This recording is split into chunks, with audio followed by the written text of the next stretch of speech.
আজকে তোমাদের এমন একটি গল্প শোনাবো যে গল্পটা একজন মধ্যবিত্ত পরিবারের এক যুবক যে কিনা তার ফোকাসের মাধ্যমে নিজের স্বপ্নটাকে বাস্তবে রূপ দিতে পারল।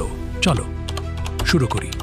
এক ঝলমলে সকালে যখন সূর্যের আলো স্টিভের মুখে পড়ছিল, সে তার ছোট অ্যাপার্টমেন্টে বসে ভবিষ্যতের স্বপ্ন বুনছিল।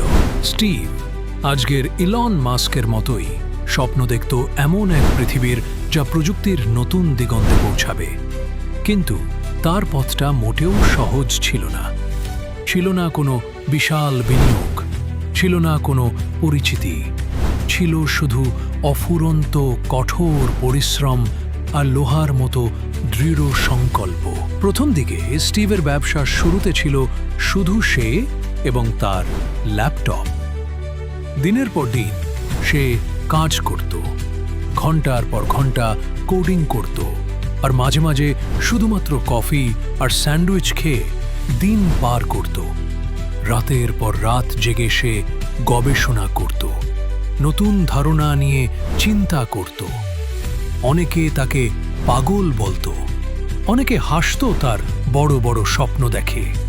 কিন্তু স্টিভ জানত এই হাসি একদিন থেমে যাবে আর তার কাজই কথা বলবে। একবার তার কোম্পানি প্রায় দেউলিয়া হওয়ার পথে।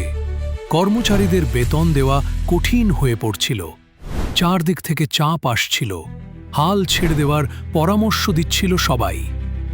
কিন্তু স্টিভ হার মানেনি। সে তার শেষ সম্বলটুকু দিয়েও চেষ্টা চালিয়ে গেল। সে বিশ্বাস করত এই কঠিন সময়টা কেবল একটি পরীক্ষা যা তাকে আরও শক্তিশালী করবে। সে আরও বেশি সময় কাজ করা শুরু করল, নিজের সবটুকু ঢেলে দিল তার স্বপ্নে। তার এই অদম্য প্রচেষ্টা এবং কঠোর পরিশ্রমের ফল পেতে শুরু করল। ছোট ছোট সাফল্যগুলো তাকে বড় লক্ষ্যের দিকে এগিয়ে নিয়ে গেল।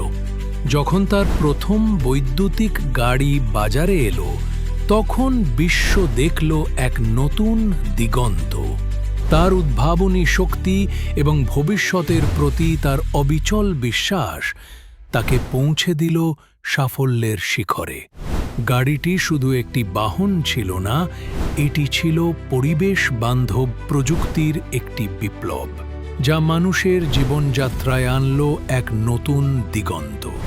স্টিভ বুঝতে পারল শুধু স্বপ্ন দেখলেই হয় না, সেই স্বপ্নকে বাস্তব করার জন্য প্রয়োজন হয় অক্লান্ত পরিশ্রম, অসংখ্য ব্যর্থতার পর আবারও উঠে দাঁড়ানোর সাহস আর নিজের লক্ষ্যের প্রতি অবিচল আস্থা। তার জীবন প্রমাণ করে দিল যে কোনো বাধাই এত বড় নয় যা কঠোর পরিশ্রম আর দৃঢ় সংকল্প দিয়ে অতিক্রম করা যায় না। স্টিভের গল্প আমাদের শেখায়, যখন আমরা আমাদের লক্ষ্যে পৌঁছানোর জন্য সবটুকু উজাড় করে দিই, তখন সেই লক্ষ্য আর স্বপ্ন থাকে না, তা হয়ে ওঠে বাস্তব। ভিডিওটি কেমন লাগলো অবশ্যই কমেন্টে জানাবে এবং আমার চ্যানেলটি সাবস্ক্রাইব করতে ভুলবেন না। পরবর্তী আরেকটি গল্প নিয়ে আবারও হাজির হব।